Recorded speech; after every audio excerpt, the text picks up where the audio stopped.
Well, good morning. Morning. We'll plan to get started. We've got a full agenda for today. We appreciate you being here. First thing I want to do is introduce some new board members that we have. We worked them all day yesterday from 8 to about 8 o'clock last night, so they're up to running speed, and it came back this morning. That's right. That's we're impressed. The first is Lydian Hartgrove. Lydian is right here. Lydian, we're glad to have you as a member of the board. Cato Johnson, right here, new member of the board, and Wendy Tucker. Wendy is here. So we're certainly pleased, and like I said, had a full day yesterday and got to know these folks, and we're excited about having them on the board.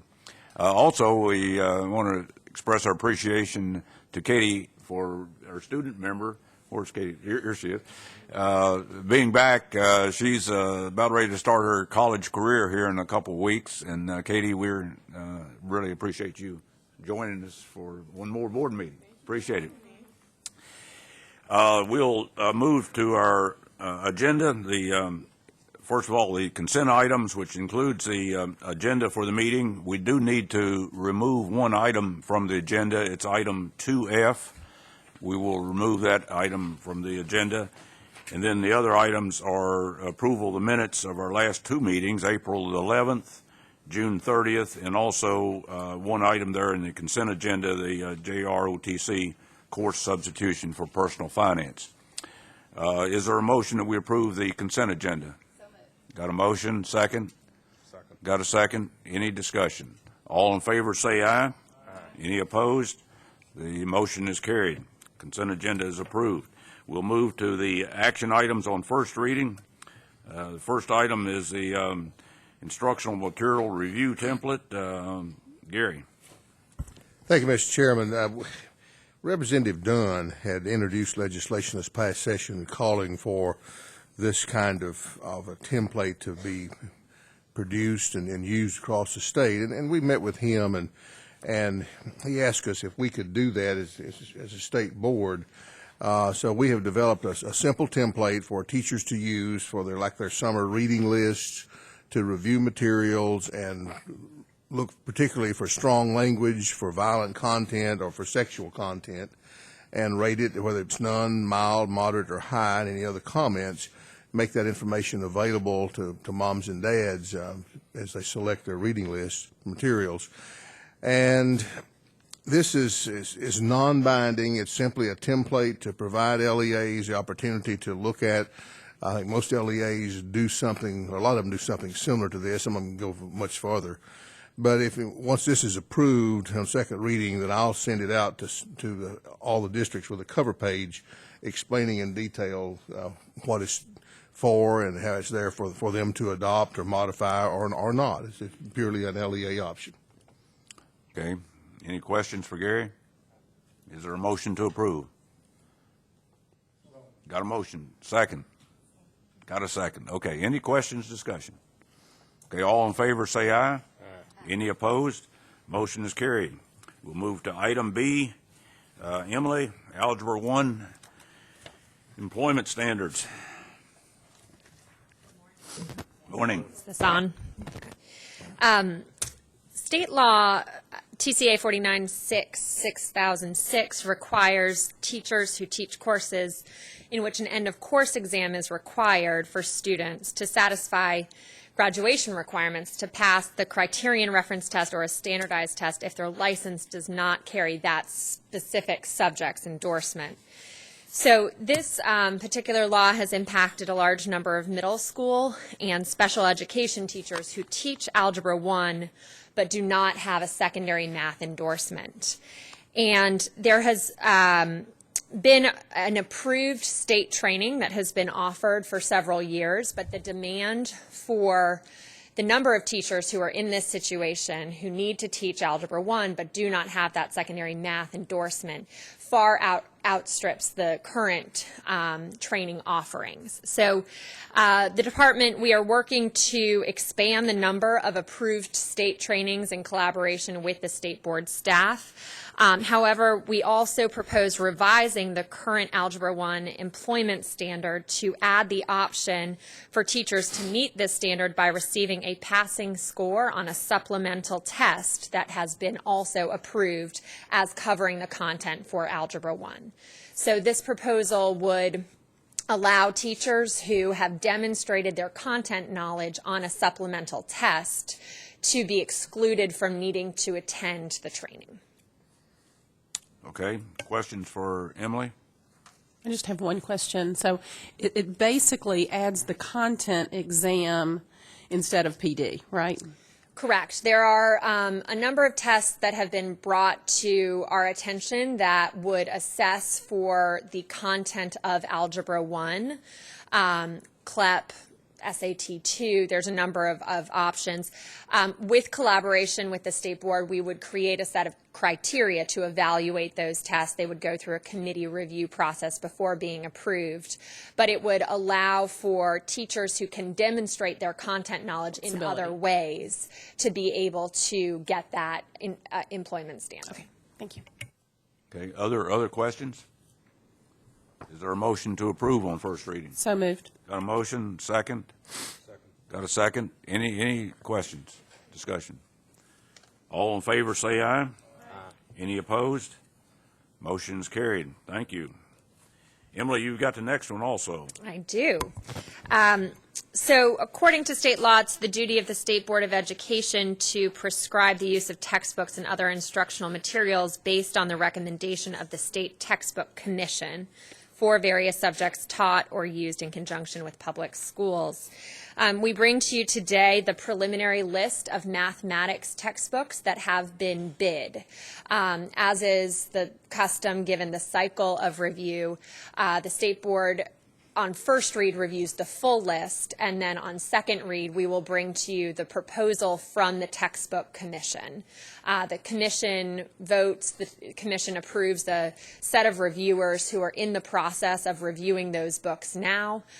We have a two-phase process this year where there's a set of non-negotiable criteria, and they have been reviewed for, but the publishers have until August 8th to respond to any findings on their non-negotiable criteria, and in October we will bring to you the final proposal.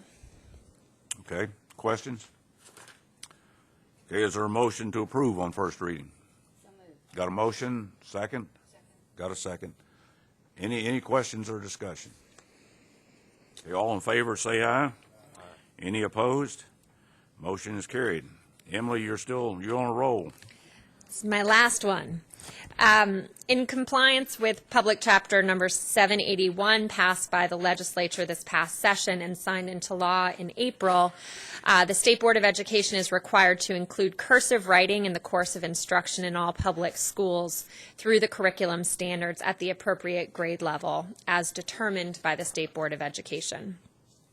After reviewing cursive writing standards in other states and consulting with the board and having a panel of educators review the proposal, the department has drafted cursive writing standards for second, third, and fourth grades. These standards have been reviewed by Tennessee educators and content experts in the subject matter.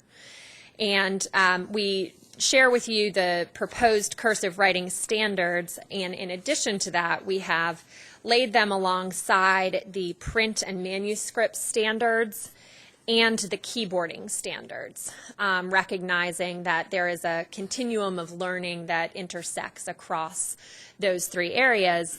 And the expectation is that by the end of fourth grade, students will write legibly in cursive. The topic will be introduced in second grade and focused in third grade. Okay. Questions? Yes.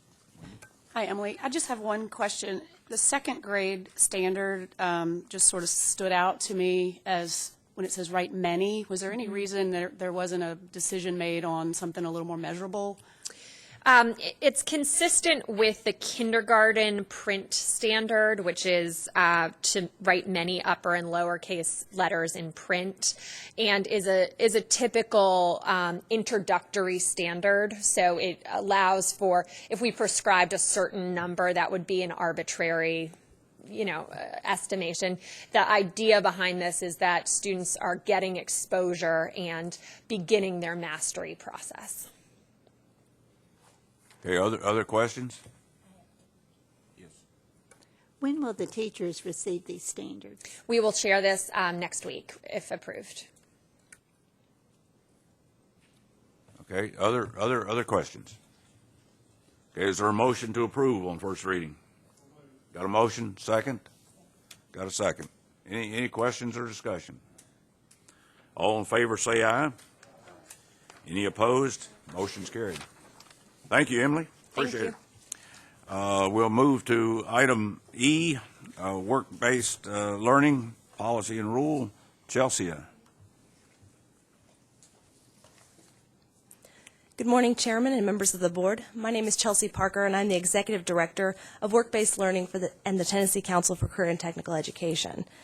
Based on the recommendation of the State Board, we're bringing both proposed rule and high school policy changes related to work-based learning this morning as one agenda item today, and I'll be happy to take questions on both items. The Department of Education is redesigning work-based learning because it's a powerful tool for preparing students for post-secondary and career success, and all students can benefit from work-based learning strategies. It's our vision that students will have access to a continuum of experiences that build on one another over time, such that ultimately more students are able to participate in high-level, capstone work-based learning experiences at the end of high school. These proposed changes establish the expectations of this board for meaningful, quality work-based learning experiences and program management within a clear work-based learning framework. This framework will govern work-based learning experiences, whether they're credit-bearing or non-credit-bearing, whether they take place in or out of the classroom. These changes will also allow the department to develop work-based learning course standards for adoption by this board to guide the learning experiences of individual students in credit-bearing experiences. We'll be bringing those standards to you in October. These changes will also allow the department to continue to improve our work-based learning policies on a yearly basis. This flexibility will enable us to better keep up with the changes in labor law and be more responsive to meet the needs of our districts across the state. In order to achieve all of this, we've approached our redesign work very thoughtfully and with a lot of input, following a very similar process to the one you're familiar with our CTE course revisions.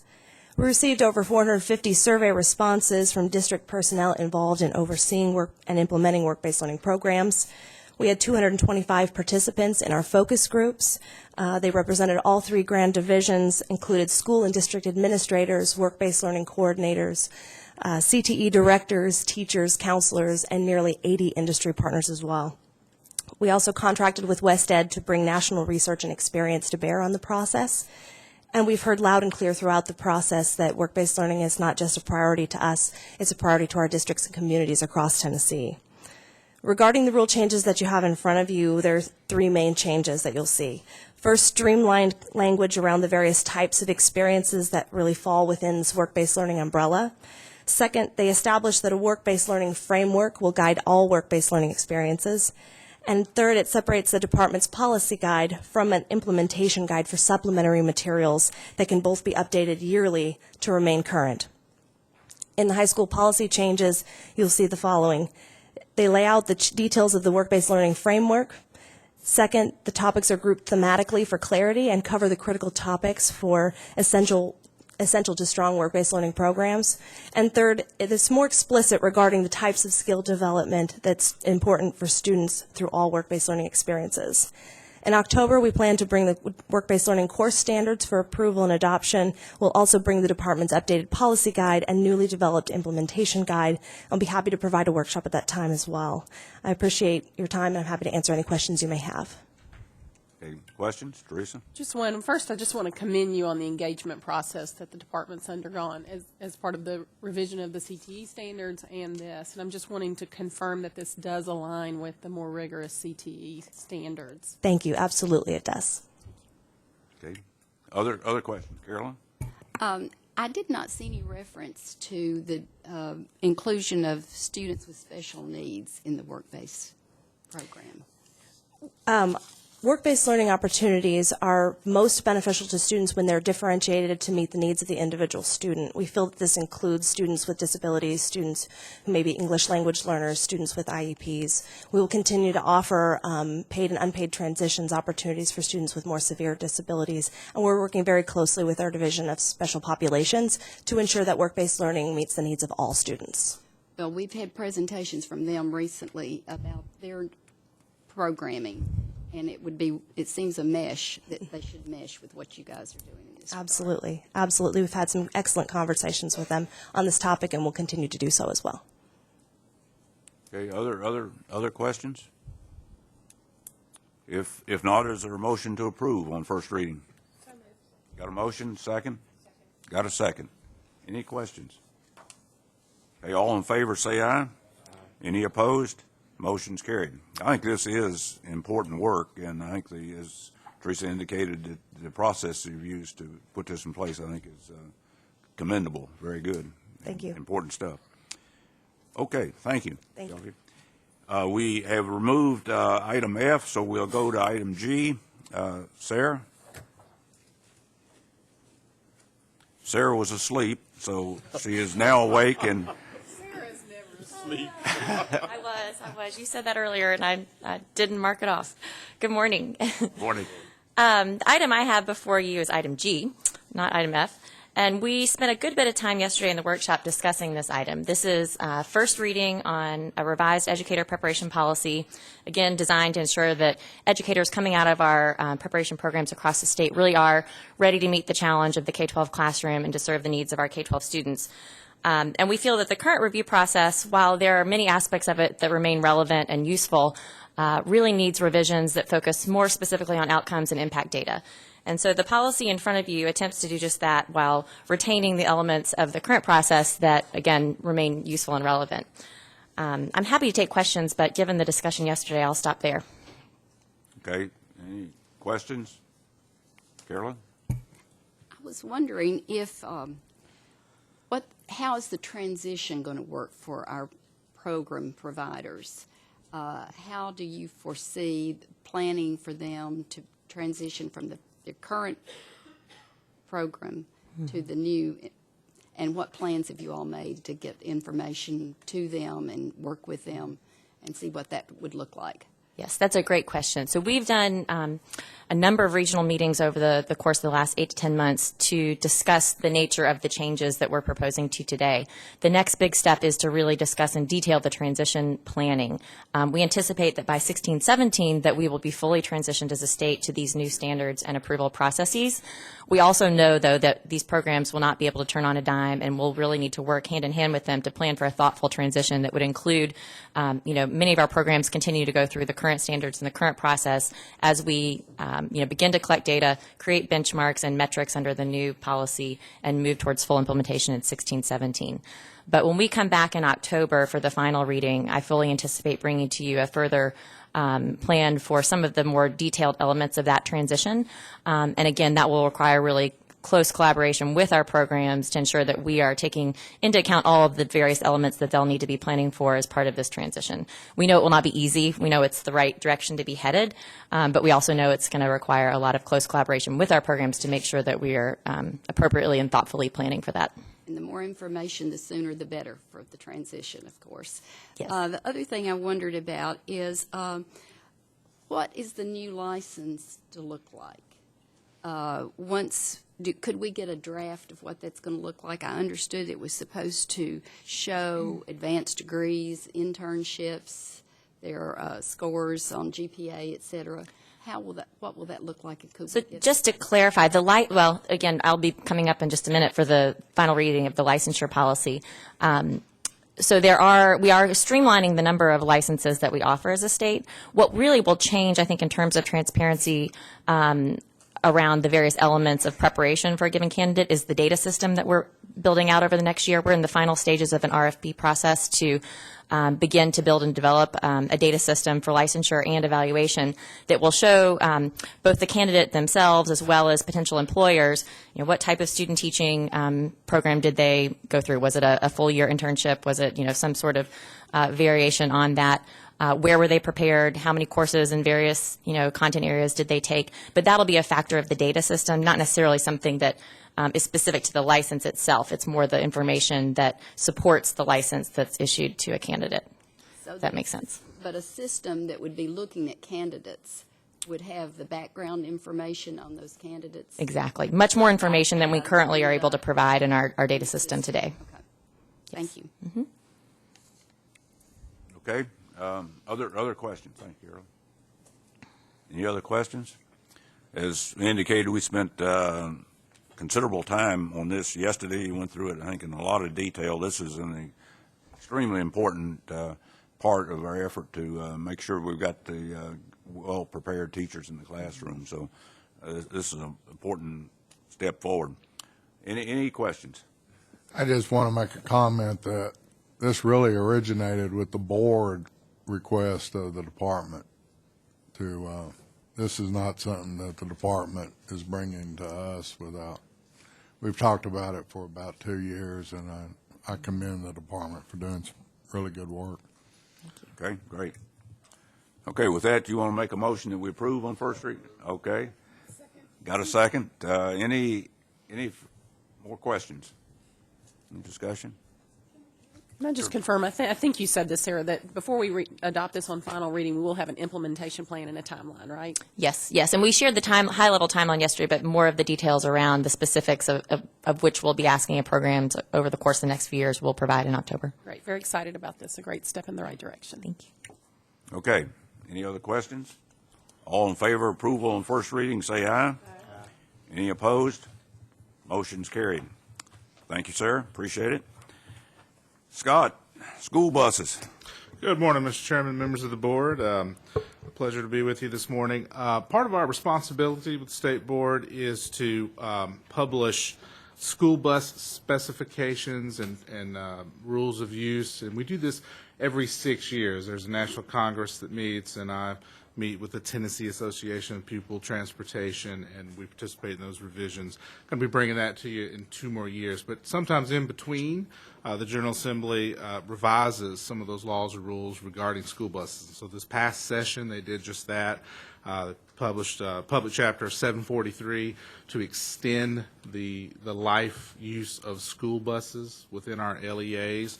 And so the Tennessee Department of Safety is primarily affected with Public Chapter 743 because they're the people who are responsible for doing the school bus inspections to ensure that they're safe for our students. Lieutenant Ray Robinson with the Highway Patrol and his staff conduct those annual inspections, and they take their job very, very seriously. And so they've assured me that in compliance with Public Chapter 743 that our students will continue to remain safe on school buses. There are a section of our rules, though, that need to be revised to be in compliance with Public Chapter 743. So on the next page there, on the rule revisions, so we're extending conventional and Type D buses. So these are the long nose and the cab over school buses, the typical school buses that you see on the streets, the big ones. So they used to be 17 years of service or less. That's been extended to 18 years. So it's 1 additional year of life for the school buses. And it used to be 12 years. At 12 years, the school buses had to be inspected annually. That's now been raised to 15 years. And so Lieutenant Robinson's staff has to make sure they make an annual inspection at year 15, year 16, year 17, and in year 18. And then additionally, if a system, small systems that don't have a lot of mileage, you can now run a school bus up to 200,000 miles indefinitely. So there's no longer any life restriction on a school bus up to 200,000 miles. But all school buses that reach 200,000 miles and are taken out of service. I'll be happy to answer any other questions. Any questions? Yes. It reads year-to-year approval, but that will include inspection, correct? Yes, the inspection has to occur for the approval. And again, that's done through the Department of Safety with Lieutenant Ray Robinson and his team that performs those inspections. Okay. They never miss a bus. Good. Cato? Scott, communication back to the district, who's the responsibility of that? Is Department of Safety or is it Department of this body? Department of Safety, and they have a very rigorous process of paperwork, also for the making sure that the CDL licenses of school bus drivers are kept accurate with their health inspections and so forth. Okay, good. Okay, any other questions? Is there a motion to approve? So moved. Got a motion, second? Got a second? Any questions, discussion? Okay, all in favor of approval on first reading, say aye. Aye. Any opposed? Motion is carried. Thank you. Thank you, Scott. We'll move to unsafe school choice policy. Danielle. Didn't move fast enough. Good morning, Mr. Chairman and board members. You have before you the unsafe school choice policy, which is really a cleanup item. It replaces battery, which is a term that is no longer recognized in Tennessee law, with aggravated assault. So you'll see just scratch throughs with that. Okay. Any questions? Carolyn? I just saw, reference to the school list of unsafe schools in the document. How many schools do we have that are on the unsafe schools list? Do you know that? I don't know that off the top of my head, but I will get it to you. Okay. It's kind of a scary list to be on. Anybody here know the answer to that? Okay. Yeah, it is.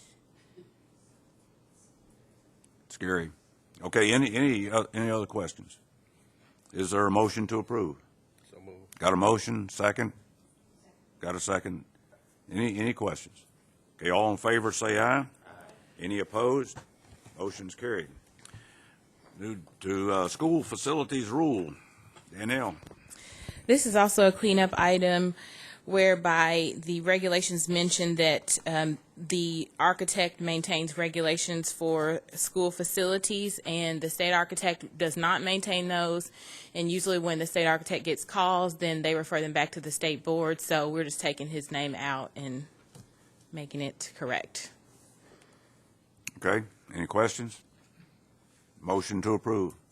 Got a motion, is there a second? Second. Any questions? All in favor say aye. Aye. Any opposed? Motion's carried. Thank you. Danielle, you're got another one here, an important one. Yes, and we spent a lot of time yesterday talking about charter school authorizer policies, and this is first reading of all the policies that we discussed yesterday. Just wanted to note there were a couple of changes, and we'll need a motion for those. The first one being on the policy that references standards, assessment standards on policy 6.500. That item 3D, instead of saying TCAP, we wanted it to say state mandated assessments. And then finally, for the header on policy 6.900, instead to say charter school intervention, and it be 6.700.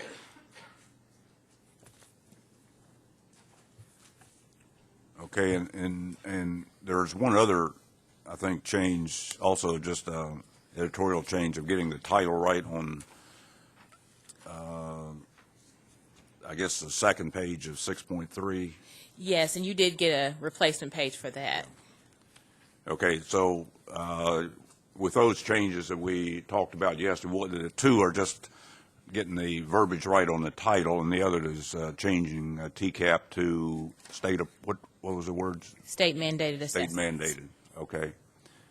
So those are the changes in the material that was distributed, and we spent a lot of time yesterday talking through this and working through this policy. I think it's extremely well done, and certainly recognizes our new role as a charter school authorizer, the potential for charter school authorizer. Any questions?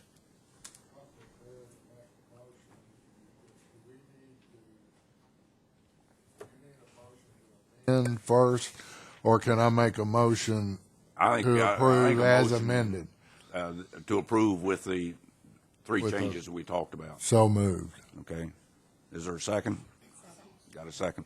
Okay. Any questions? Okay, all in favor say aye. Aye. Any opposed? It's approved. Thank you. Thank you. Okay, we'll now move to the action items on final reading. I suggest we take A and B together, Gary, and if you could talk about both of those, we'll have one vote. Thank you, Mr. Chairman. The performance audit of TSAC indicated that more specific directions were needed for LEAs to use in calculating the grade point average for the Hope Scholarship. So we've convened a group of folks and we've talked about this and come up with what we believe will be very clear, explicit directions on how to do this calculation. We've also talked with folks in the Department of Education, Chris Steppe in particular, who performs school audits, and he will spot check as part of their audit the calculations to be sure that they're in compliance and that the calculations are uniform across the state. Okay. Teresa? So, Dr. Nixon, so the department will be, charged with the fidelity of the implementation with the LEA, right? That's correct. Okay, thank you. Okay, other questions? Mr. Chairman? Yes. Again, TSAC really does appreciate Gary and the staff that worked with us because it was a finding in our performance audit, and this is a great resolution, so thank you. Good. Okay. Any other questions, comments? Okay, is there a motion to approve on final reading, items A and B? Got a motion? Is there a second? Got a second? Okay. Any more discussion? Okay, this is a rule involved here, so it requires a roll call vote. Phyllis? Ms. Chancellor. Mr. Edwards. Ms. Hartgrove. Mr. Johnson. Ms. Perry. Mr. Roberts. Mr. Ralston. Aye. Ms. Swain. Ms. Tucker. Ms. Mitchell. Okay, the ayes have it. That's have approval. Thank you. We move to item C, the occupational diploma rule. And, Ty?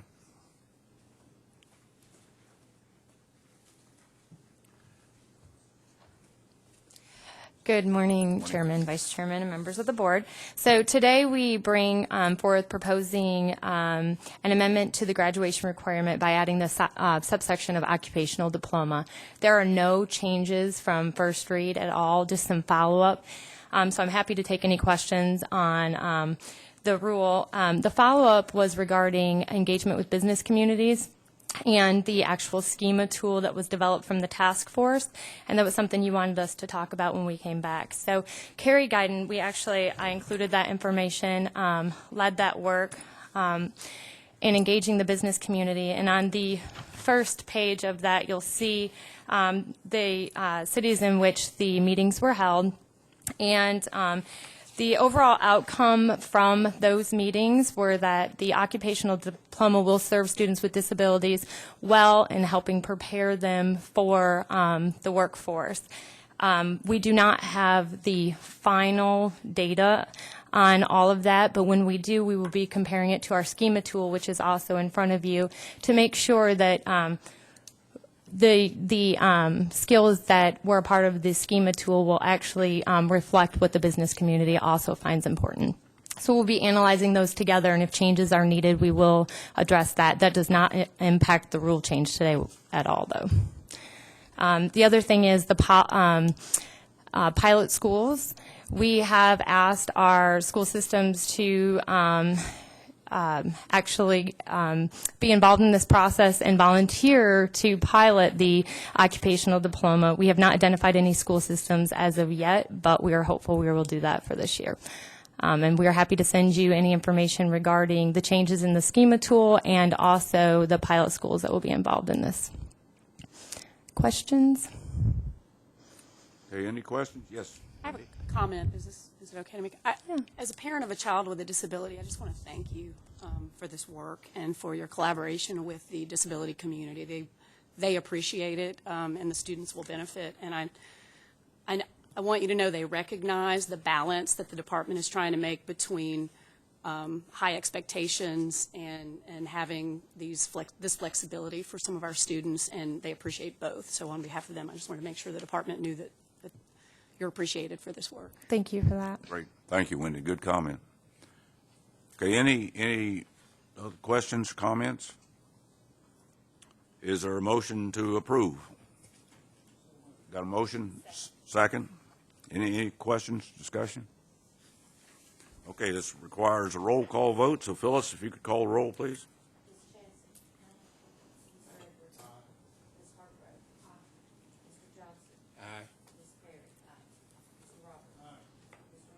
Aye.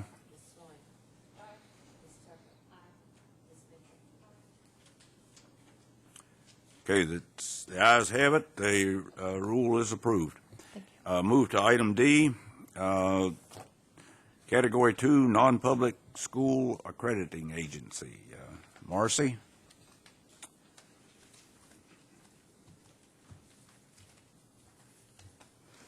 Good morning, Chairman and board members.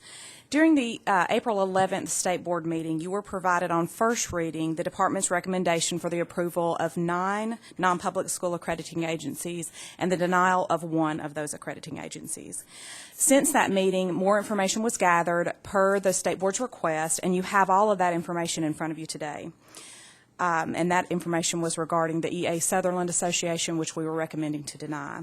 However, on July 9th, we did receive a letter from Wanda Sard, the Director of Education of EA Sutherland, and that letter stated that EA Sutherland wished to withdraw their application for Category 2 accreditation. So today, you really will just be recommending to approve the 9 agencies. EA Sutherland has withdrawn their application. Okay. Questions, discussion? So what we're doing is basically approving the list of accrediting agencies that does not have Sutherland on it because they've withdrawn their. That's exactly right. Okay. Good. Okay. Any questions? Is there a motion to approve?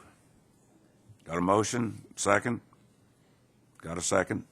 Any questions? Okay, all in favor say aye. Aye. Any opposed? Motion is carried. Thank you. Thank you. Okay, item E, advanced placement course update. Emily? Hi, Okay. good morning, Mr. Chairman, members of the board. This is a final reading item update to Board Policy 3.205. There are no changes from the first reading. This essentially updates the advanced placement course titles to be consistent with the College Board offerings, and then it also updates the academic portion of the footnotes to be consistent with the CTE item from the January board meeting. Okay, any questions? Is there a motion to approve? Got a motion? Second? Got a second. Okay, any questions, discussion? Okay, all in favor say aye. Aye. Any opposed? Motion is carried. Thank you. Thank you. Next item, item F, Science, Technology, Engineering, and Math Course Standards. Casey. Morning, Mr. Chairman, members of the board, new members. This item is a second reading on 2 new courses for our science, technology, engineering, and mathematics programs. These are middle school courses. These are reflective of the programs of study that and the course revisions you've been seeing over the past several meetings. These 2 are here today because they were inadvertently left out of the package that we presented in January and did final reading in April. There have been no changes to the standards since first reading, but you will see that we have updated just some basic formatting and the teacher licensure to reflect the new licensure and the correlation of course codes for this school year. Okay. Any questions? Is there a motion to approve? So moved. Got a motion? Second? Second? Any questions or discussion? Okay, all in favor say aye. Aye. Any opposed? Motion is carried. Thank you. Thank you, Casey. Item G, substitute teacher compensation rule. Danielle. This rule deletes obsolete language regarding the payment and reimbursement for substitute teachers and makes the rule current with what is actually happening, which is the BP formula generates dollars for substitute teachers. Okay, really just clean up and deleting something we don't need anymore. Any questions? Is there a motion to approve? Second? Got a second. Okay. Any questions or discussion? Okay, this is a rule, so Phyllis, if you could call the roll, please.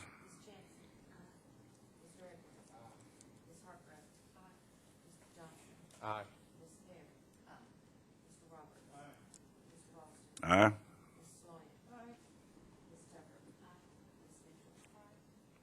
Okay, the ayes have it. It's approved. We will remove that language.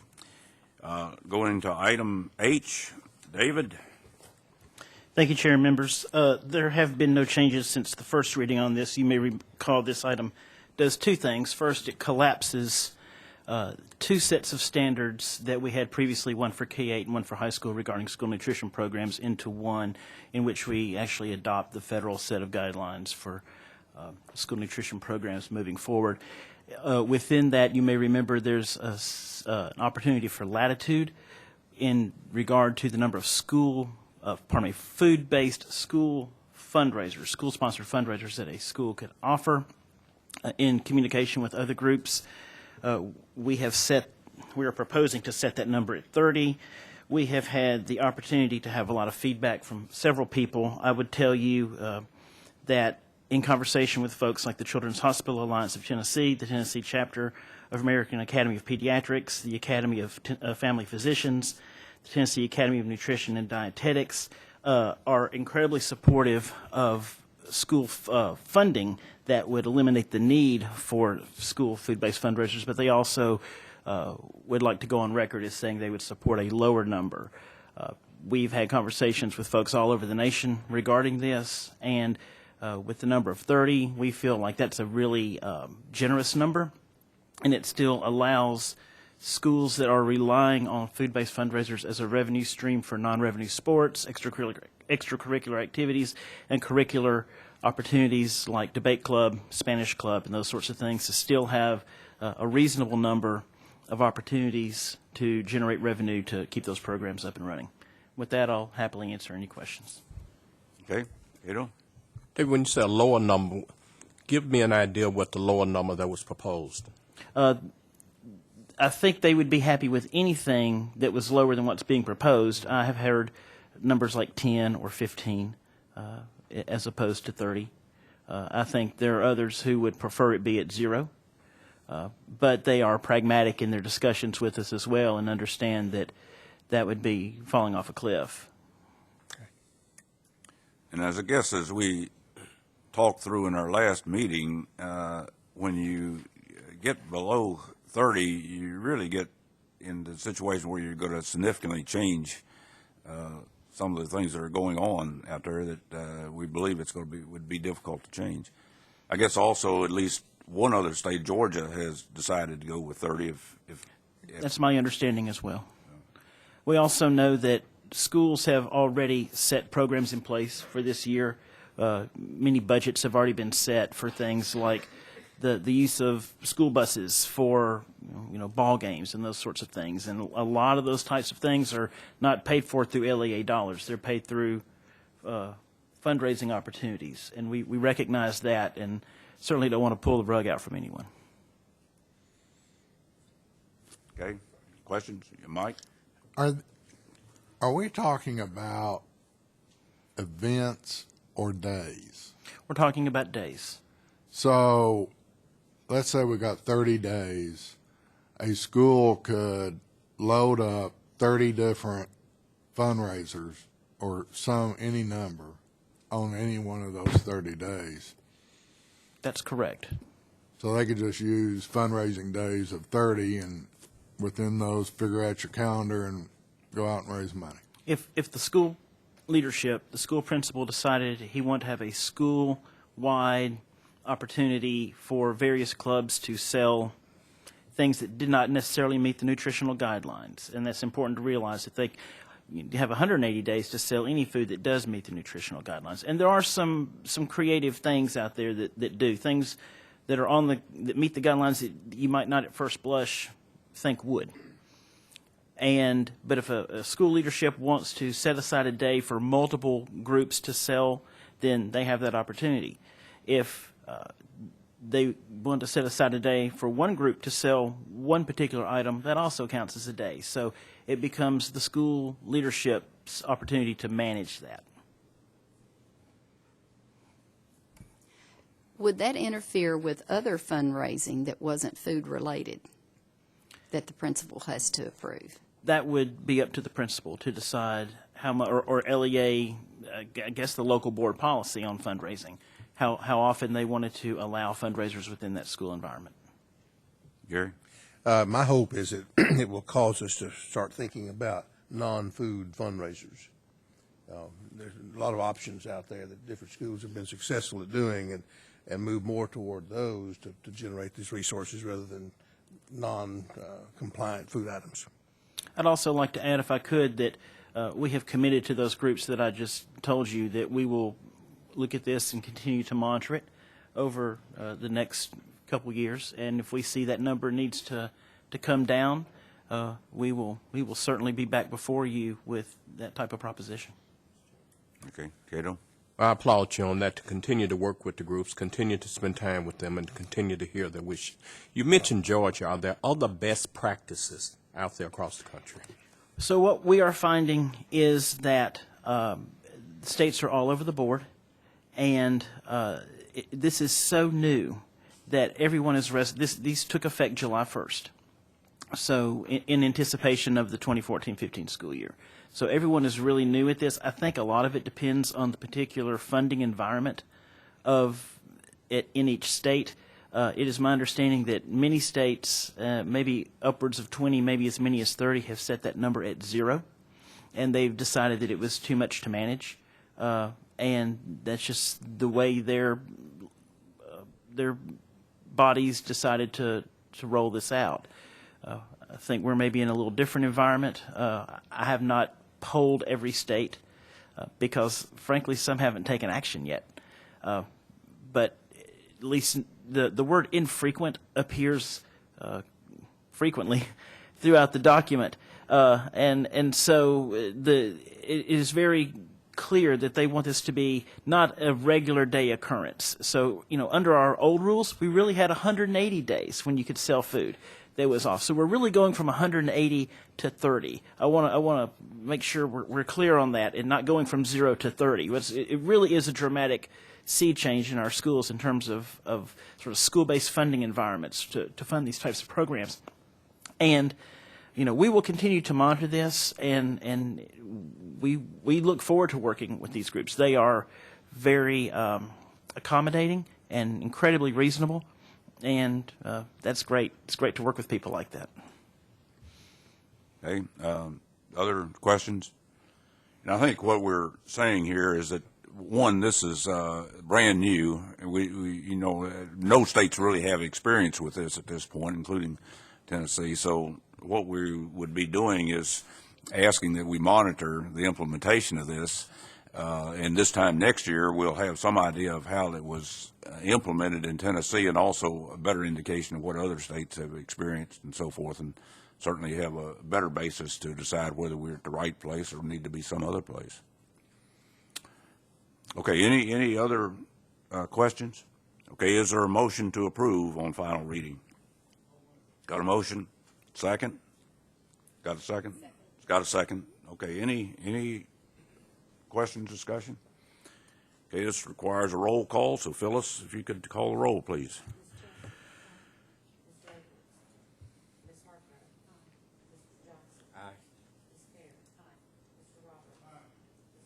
Aye.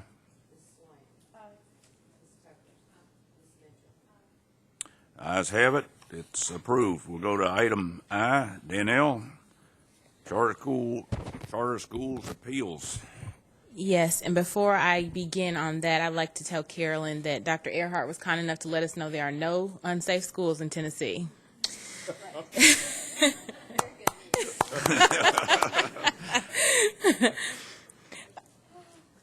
Okay, as to the charter school appeals policy and rule, as you voted on this on first reading in June, and this basically outlines the process for receiving charter school appeals and gets us into compliance with public chapter number 850.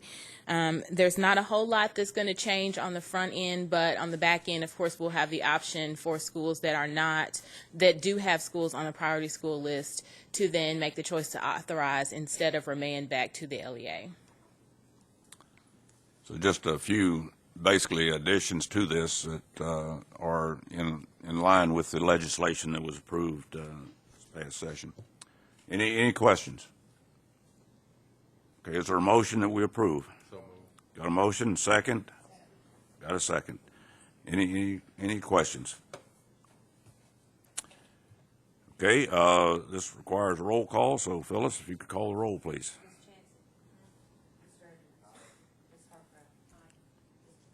Aye. Aye.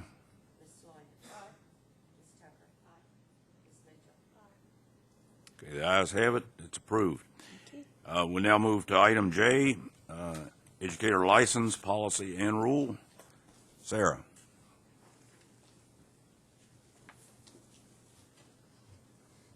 Thank you. And this item is also one that we discussed, though, a bit more briefly yesterday. It's before you on final reading. And again, this policy continues the practice of allowing teachers to use professional learning as the primary way to advance and renew their professional and what we are now calling a practitioner license. That includes such professional development activities such as conferences, appropriate coursework, other ways, again, of continuing education. It also includes a provision that would allow teachers who are meeting or exceeding expectations to use that performance data as one way of completing those requirements.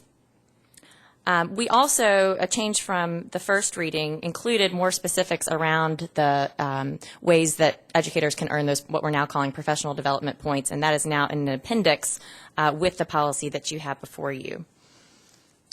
I'm happy to take questions or defer to some of my team members if that's necessary. Okay, questions for Sarah? Any questions? I think the important thing here is to recognize that the teacher can choose the direction that they want to go in for renewal or advancement. They can use the evaluation scores, can use professional development, that various items of professional development are outlined in this policy. So I think it's important to recognize that the teacher has that option, and it can go either way. Mm-hmm. Okay. Any questions? Okay, is there a motion to approve on final reading? So moved. Got a motion? Second? Got a second? Any questions or discussion?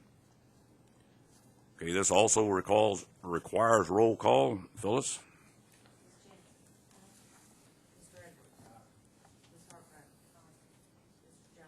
Aye. Aye.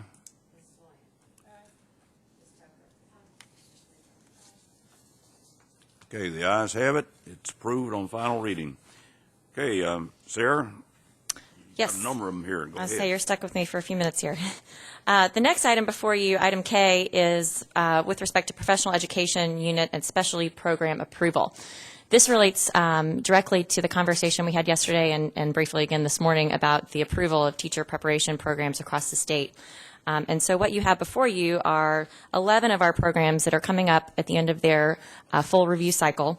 As you may remember, there are a number of components that go into this review process that culminate in the recommendation that we're bringing to you today, including a unit self-study, so the program itself reflecting on performance, an on-site visit that includes a team of examiners, some state and some, in some cases, from the national accrediting body. There's a chance for the program itself to respond to the feedback based on those visits and the self-study. And then an advisory committee also reviews all of the information collected through those various components of the review process. And that, again, culminates in our recommendation to you. There is a number of supporting documents there with the policy with respect to the various programs that are up for approval. I want to note that all of them are being recommended for continuing approval, with the exception of Bethel, which is recommended for approval with stipulations. And what that will mean is that there are some deficiencies that have been noted in the review process for Bethel, and so upon approval, that would trigger a focused visit where we would go back and collect additional information and work with the program and come back to you again at a following meeting. Happy to take questions. I have one question. I did note in a couple of the institutions there were program area deficiencies and weaknesses cited. I was just wanting to know if you could explain the process for kind of monitoring that and ensuring that those weaknesses are corrected. Absolutely. So there are sort of minor and major stipulations that might be identified through the process. If it's a major stipulation, or major deficiency, that results in approval with stipulations. If it's more minor, it is something that we note in the review process. It's not significant enough to trigger a focused visit like we will do, if it's approved with stipulations. So it really is much more on the program in that case to continue to improve against those cited deficiencies. We would not be going back in those instances until the full review process. And when would the full review process occur? It's a 7-year cycle. So again, this kind of comes back to what we've discussed in terms of the need for these more rigorous annual reports, because there's not a whole lot of visibility into the progress against those identified weaknesses, if they're minor weaknesses, under our current system. Okay, other questions? Sarah, you mentioned Bethel. Didn't Tusculum have some weaknesses also? They did. A number of the programs had some identified weaknesses. It's sort of like, if you can imagine on a teacher evaluation rubric, you might score low on a given indicator, but it might not be significant enough to pull your overall score down significantly. And so in some of these instances, there are some identified areas of weakness, as Teresa was, I think, asking about as well. But Bethel is the only one where those weaknesses that were identified actually will trigger a focus visit and were considered significant enough to be approved with stipulations. Okay. Questions? Any questions? Okay. All in favor, or is there a motion? Got a motion and second? Second. Okay. Any questions? Okay, all in favor say aye. Aye. Any opposed? Motion is carried. Thank you. Sarah, you got the next one, Physical Education Student Growth Model. Yes, we are excited to bring this one to you today. This represents 2 years of really excellent work on the part of our educators across the state. I believe Tina Hall is actually with us today, who was one of the leaders of this Growth Measures Committee. And over the course of the last year in particular, we have taken additional time to pilot a further revised model for how we can assess a teacher's impact on student growth in the area of PE. And so what you have before you is a proposal to include a very similar portfolio type assessment model as we have currently approved for fine arts teachers and for world language teachers. And this would extend that similar model to PE teachers, though obviously it's a different content area, so there are some significant differences. It's a similar model in terms of structure. And we are happy to discuss any questions that you have. I think we talked a little bit about it yesterday at the workshop, but we're excited to bring this to you today. We think it represents real progress in our ability to provide individual growth measures for our PE teachers across the state. Okay, questions? Any questions? Is there a motion that we approve? So moved. Got a motion? Second. Got a second? Any questions, discussion? Okay, all in favor say aye. Aye. Any opposed? Motion's carried. Thank you. Sarah, got the next one, LEA alternate salary schedules. Yes, this is another one that's exciting to bring to you today, and I believe we have representatives from both of our districts, Ray County and Sequatchie, with us, should you have any more detailed questions. But as you may remember, the policy that you revised in June 2013 states that in order to fulfill policy requirements around differentiated pay plans, one of the options is for an LEA to come to the state board for approval of an alternative salary schedule. And so at the April meeting, you approved 5 other LEAs in a similar way to conduct or to implement alternative salary schedules. Today, we have 2 more additional LEAs who have worked hard with their educators and in their district to develop an alternative salary schedule that they feel will meet the needs of their specific context and schools. And so you have before you an alternative salary schedule for Ray County. I believe Walter Tolliver is here in the back. I want to recognize her. And also for Sequatchie County, and I believe Johnny Cordell and some of his team may be here as well. In both cases, these proposals reward effective and highly effective educators by making them eligible for salary increases as part of their base pay change each year. There are some differences between the two plans, and you have a document that sort of lays out sort of the criteria for each of those plans, and I'm happy to take questions or defer to our district representatives. Okay, questions? Any questions? I guess this board is pleased to see that other additional counties are stepping up, or LEAs are stepping up and putting in place alternate salary schedules. We think it is very appropriate, and certainly ones that recognize performance are appropriate and desirable, and we appreciate the work that's being done here to put those together, and we hope that they are very successful. I guess the only thing that I would like to see us do in this process is use bonuses to recognize performance instead of or in addition to the step increases. I really believe that good performance associated with a bonus as opposed to step increases is a desirable thing, and we're not getting many of the plans to reflect that, and I understand all the reasons why, but And I should note, too, Chairman, we'll be putting out a report later this summer that attempts to sort of summarize what we're seeing across all the plans that have been submitted. And the plans that are bonus-based don't require state board approval. So we actually have quite a number of plans that include a bonus component. But because those are not representative of a change in base pay, they don't require state board approval. So I look forward to sharing that report, hopefully with you at the workshop in October. great. I wasn't aware of that, so I'm glad to hear that. Mm-hmm. We'll be interested in that report. Okay, any questions about these alternate salary schedules? Is there a motion to approve final reading? Got a motion? Second? Got a second? Any questions? All in favor say aye. Any opposed? Motion's carried. Thank you. Okay, we'll move to item N.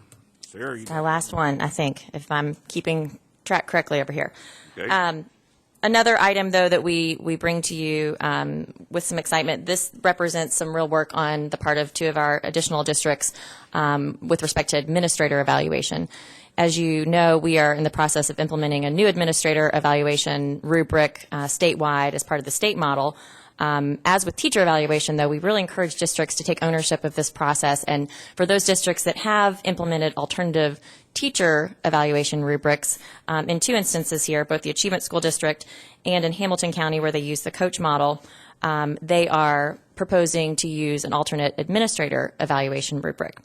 This is the first time that we've had alternate administrator evaluation rubrics come before the department and the board, and we're excited to say that both of these rubrics represent, we think, a very rigorous vision for effective school leadership. In many ways, they mirror the state model and the rubric that we've discussed more in depth with you in previous meetings.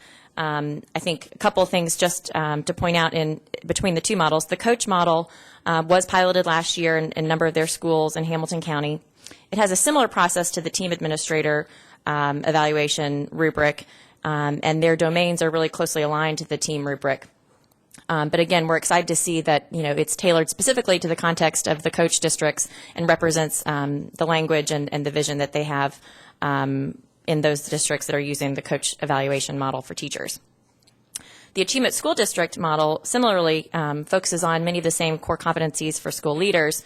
It has some additional components that focus on culture and teacher development, as well as family and community engagement. Again, things that the Achievement School District very much values in the work that they're doing through their schools. So in both cases, I think what excites us most is to see districts really taking ownership of this process and proposing rubrics that we think are really rigorous and valuable and also meet the needs of those districts where they've been developed.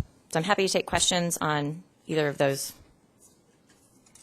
Okay, questions? Any questions? Is there a motion to approve? Got a motion? Second? Got a second? Any questions or discussion? Okay, all in favor say aye. Any opposed? Motion's carried. Thank you. Sarah. We'll let you sit down now. Okay, item O, high school policy, elective focus. David. Thank you, Chair and members. As a little bit of review for our veteran members and new information for our new friends, the high school policy requires that students graduating from high school complete an elective focus. In other words, a set of 3 related electives. We do not advocate students just using a cafeteria plan to select various electives. That we have several approved areas: humanities, STEM, fine arts, JROTC, among those. We do, however, recognize that there are always problems with implementation of a policy like that. In order to give credit where credit is due, one of Ms. Sloyan's constituents, Principal Michael Kyle at Wooddale High School in Memphis, brought this to us and said, I believe we have a problem, and I believe we have a solution. So that's the best kind of thing when someone comes to you with something like that. And the situation is the transience of students that come in, move out, or maybe in your school for a year. Maybe they stay 2 years at another school and go to a third school or come back.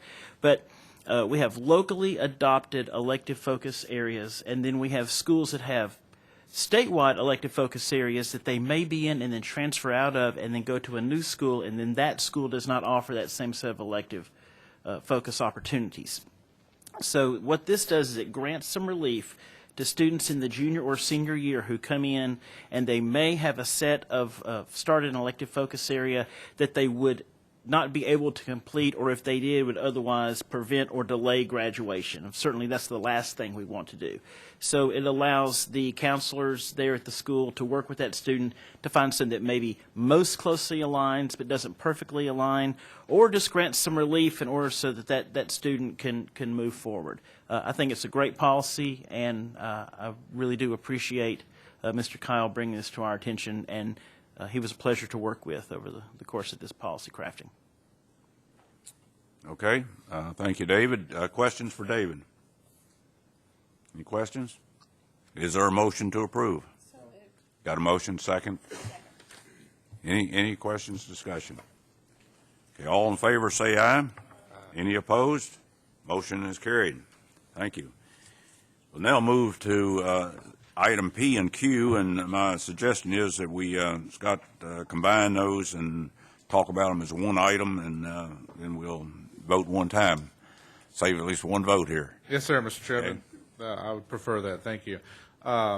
Members of the board, give you just a little bit of explanation, particularly for the new members.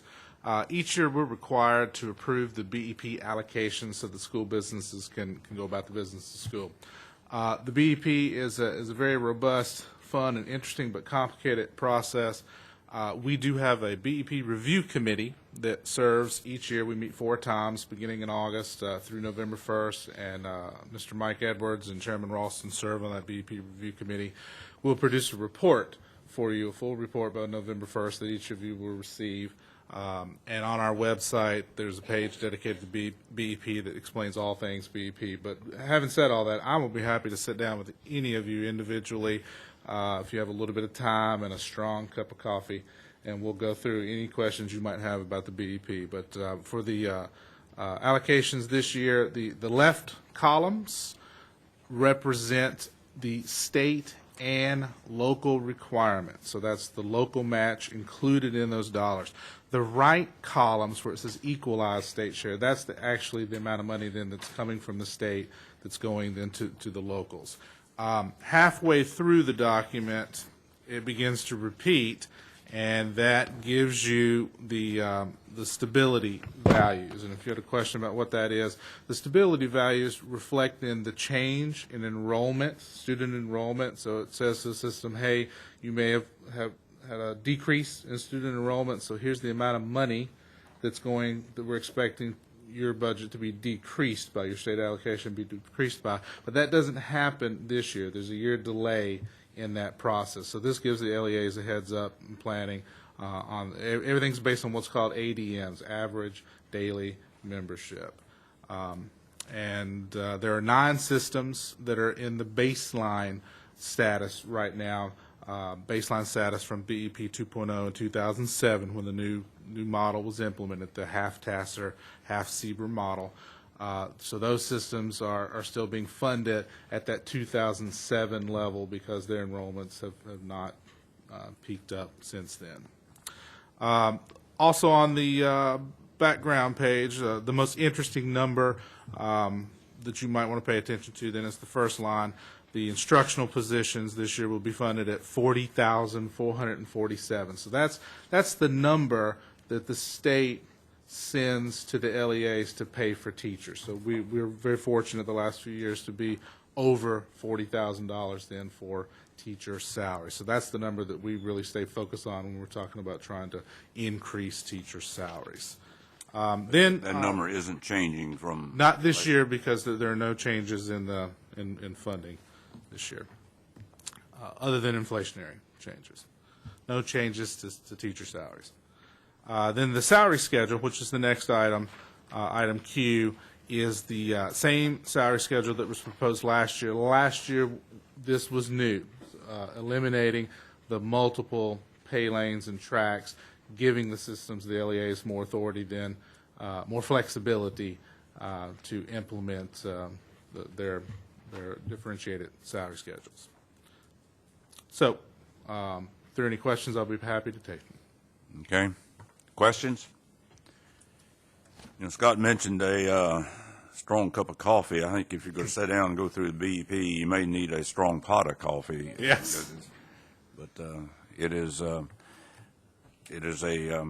complex process. I guess we've tried over many years to simplify it, get it more understandable, and I don't think we've been successful in doing that. But Well, Mr. Chairman, I do want to point out the generous support from Assistant Commissioner Stephen Smith and Executive Director of Local Finance, Mary Ann Dursky, and Brad Davis, member of her team, who support our BEP process in preparing all the documents. Many thanks to them. okay, any questions for Scott on items P or Q? Any questions? Okay, is there a motion that we approve those two items? Got a motion?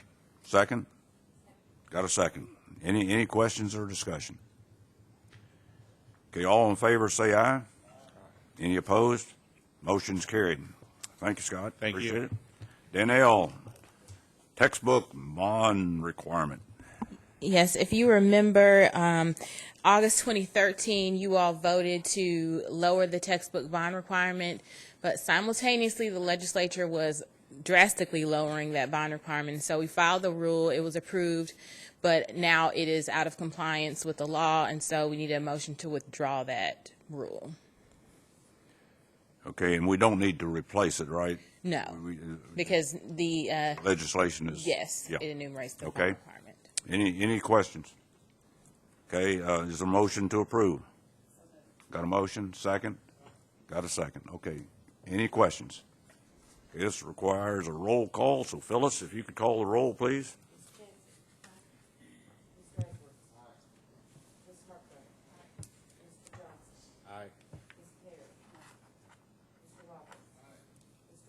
Aye. Ms. Swain. Ms. Tucker. Ms. Mitchell. Okay, the ayes have it. Rule is approved. Okay, chemistry standard setting. Aaron.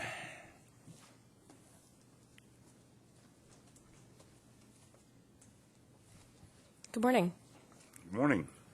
What you have in front of you is a recommendation on final reading for performance or proficiency levels for the chemistry end of course assessment.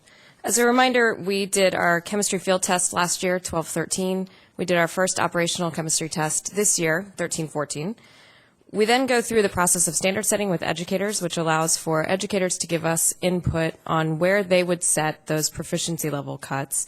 We then take that information coupled with data analysis that we do related to the ACT in particular, also looking at Explore and Plan, also looking at performance levels of other assessments that we have. And all of that taken together, we then take to our technical advisory committee to discuss those recommendations. Then we have brought them to State Board staff and the commissioner to discuss the recommendation that you have before you. So what you have before you is based on the recommendation of educators, of our technical advisory committee, and of our staff at the department. What we're recommending is to set the cut scores at the educator recommended level for the basic cut, so 684. For proficient at 726, which is +1 conditional standard error of measure above the educator recommended level, and I can talk a little bit about that, but I know we discussed yesterday. And the same for the advanced score, which is 758 for the cut score for advanced. For the proficiency level, one of the reasons that we put that at that one standard error of measurement above the educator recommended level is because that is the level that equates to a 21 on the ACT for the data that we looked at for the chemistry test as well as the ACT test. That 21 level, as you know, is the level that students need to get to be eligible for the Hope Scholarship. So we felt like this was a reasonable recommendation relative to college and career readiness here in Tennessee. With that, I'm happy to take any questions. Okay, questions? I spent, considerable time yesterday going through that process, and I think had a good discussion about it then. Any questions? Is there a motion to approve? Got a motion, second? Got a second. Any questions? Okay, all in favor say aye. Aye. Any opposed? Motion is carried. Thank you, Aaron. Thank you. Okay, we'll now move to the Tennessee Student Assistance Corporation default actions, and Joanne has that. Joanne? Thank you, Chair members. So here we have a list of individuals who have defaulted on their student loans as identified by the Tennessee Student Assistance Corporation. And State Board Rule 0520-2-4-.019B6 and TCA 49-5-108D2 require us to take action if they are in default. So the State Board staff recommends suspension in compliance with the law. And I will note that there's one individual on this list who has come into compliance since the publication of the agenda, and that's Jennifer Mitchell. And so we will need to remove her from the list.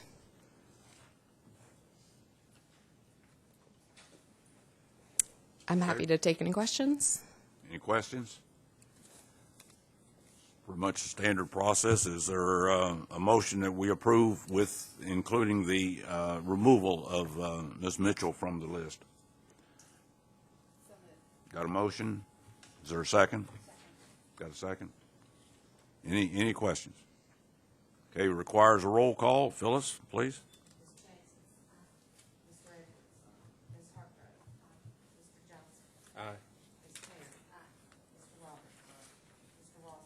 Aye.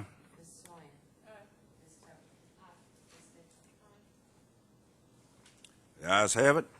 Motion's approved. Thank you, Joanne. Okay, we'll now move to the teacher license actions. Danielle or Joanne, you could do that? Yep, still me. Okay.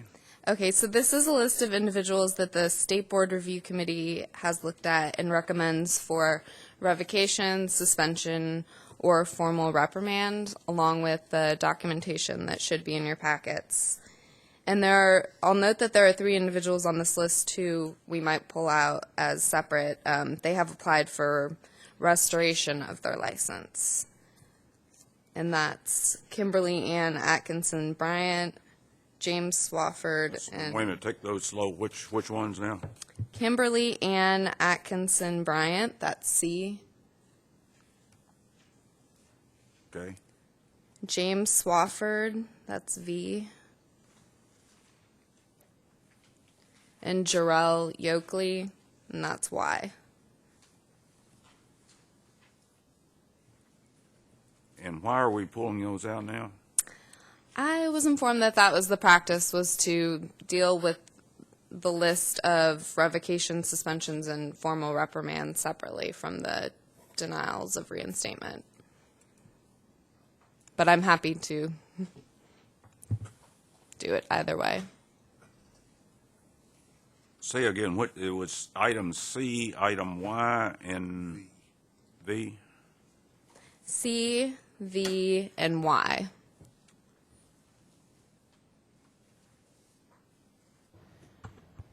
Okay, so your recommendation is to, And Mr. Chairman, let me clarify. She's not pulling them out for you not to vote on them, for you to vote on them separately, just in case there are separate questions that you may have for the individual seeking reinstatement. okay. I think we've handled them as a block and not pulled them out, but are there questions on any of the items that we need to pull out, handle separately? I have a question on one of the items that I just have a clarification based on conversation I had yesterday. Okay. And that's on Ms. C. Ms. Bryant. I don't know if you want me to ask that now or. Yeah. So I just want to make sure I understand. My understanding is that Ms. Bryant, and this probably also applies to Mr. Yoakley, is currently indicated by Department of Children's Services as a perpetrator, and that would prohibit her from teaching regardless of any action we would not be able to reinstate as long as she's indicated. Is that correct? Correct, unless she's able to show to us that she's no longer indicated. Okay. That I just wanted to make sure that we were right on that. And also, the special item on item V on Swafford also is his license was actually revoked in North Carolina, and our practice is to be consistent with what other states have done. So there's really not much choice there either. I think his remedy is to go to North Carolina to get reinstated and then come back here. Okay. Are there other questions on any of these items? And I think we can handle them as a block, right? It's okay. So don't need to pull those out. The three that we identified there are ones with a little bit of an unusual situation. And I think it's important to note here that we, really depend on the state board staff to go through these very, very carefully and make sure that the action that they're recommending is consistent with previous actions and certainly consistent with the rules and policy we have in place. Any questions on any of the others? Is there a motion that we approve the recommended actions? Got a motion? Is there a second? Got a second. Any questions? Okay. Requires a roll call. Phyllis, if you could call the roll, please.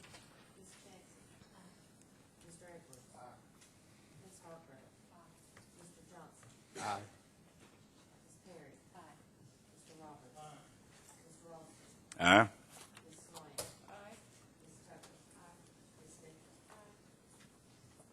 The ayes have it. Motion is approved. Certainly appreciate everybody sticking with us on a usually long agenda today. I'm about to lose my voice here with all these roll calls and votes and so forth. But we do have an important announcement. Gary Nixon has indicated in a letter that each one of the board members has that he is going to retire January the 1st, or at the end of this year. We certainly appreciate all of Gary's work with the state board, with education throughout the state, 10 years now?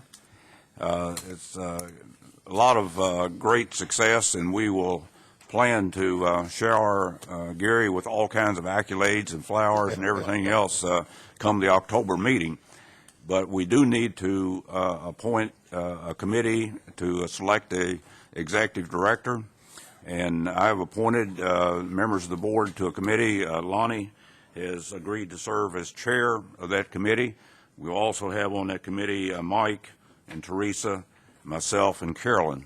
So that's the committee. The charge for the committee would be to publicize the opening that we have here, solicit applications, interview prospective candidates, and then bring back a recommendation to this board for the October meeting so that the executive director can then move in and replace Gary when he retires at the end of the year. So that committee will begin work immediately, and will certainly advertise and solicit applications from anyone who's interested in this position. Gary, you. Thank you, Mr. Chairman. I'm going to save most of my comments for the October meeting, but I just want you to know that this decision has really been heavy on my heart. I've never enjoyed anything in my life as much as I have enjoyed working with you. But I think it's time, after 44 years and 5 months, as of December 30th, it's time to move to the next step of my life and enjoy some retirement time. So anyway, I thank you for believing in me and for giving me the opportunity to work with you. It's been a great ride. We've accomplished a lot of great things, and I guess the one thing I will say to you is just remember, you're the glue. You're the glue that holds together all of the pieces of school improvement. Without you, we would be wandering up and down and left and right and going in all kinds of different directions. So stay the course, keep the pieces in place, and I just hope before I die that I'll have the opportunity to sit down with my grandchildren and tell them that I was a member of the team that made these wonderful things come to life. I sure hope I don't have to wait for my great-grandchildren to tell them that.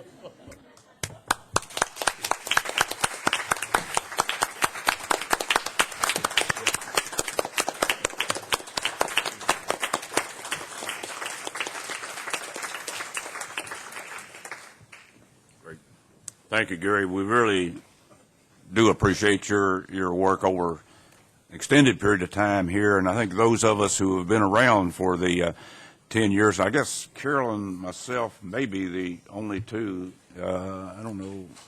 Teresa, no? Okay.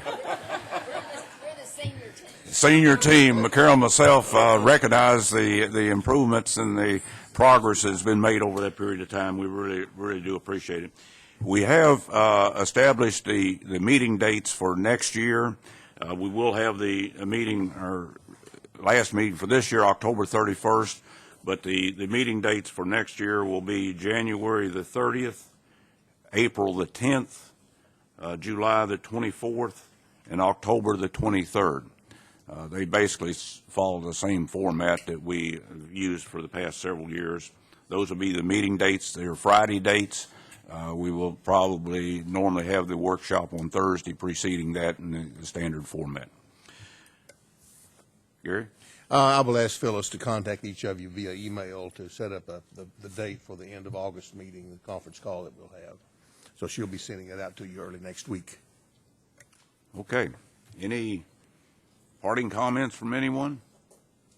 Certainly appreciate everybody's being here and diligence in working through this extended agenda today. Thank you. Thank you, Mr. Chairman. You going back?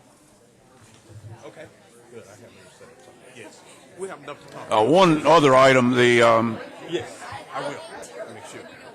we want the selection committee to meet here for a few minutes, talk about the process. You did. Dave, you did. You did.